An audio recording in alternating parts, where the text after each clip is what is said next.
Pinasusuko na ni Interior Secretary John Vic Remulla si Senator Ronald Bato de la Rosa sa harap ng warrant of arrest ng International Criminal Court.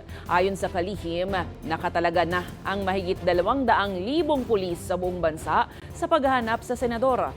Hinihimok din ng PNP ang kampo ni de la Rosa na isurrender na ang mahigit 100 baril nito. Ang balitang A to Z ni Kim Salinas. Please surrender. Gagalangin ka namin, your rights will be observed. Iyan ang mensahe ni Interior and Local Government Secretary John Vic Remulla kay Senator Ronald Bato de la Rosa. Ito'y matapos ibasura ng Supreme Court ang hiling ni de la Rosa na temporary restraining order laban sa arrest warrant ng International Criminal Court ukol sa kanyang drug war. Pero kung magmamatigas ang senador, Huwag na natin patagalin to kasi baka hindi umuwi pa to sa hindi mo gusto. So, mabuti na mag-surrender ka na.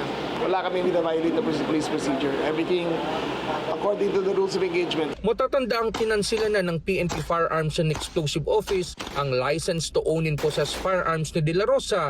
Nasa 170 ang rehistradong baril ng senador at naninindigan ng pambansang pulisya na kailangang itong kumpiskahin kung hindi ito voluntaryong isusuko ng kampo at maging mga kaanak ng senador. Nakipag-negotiate tayo for them to turn in the firearms. We have 225,000 policemen.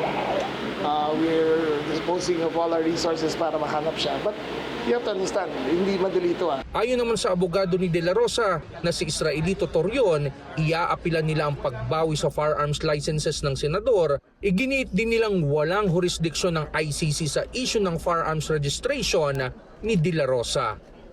Para sa Balitang A to Z, Kim Salinas.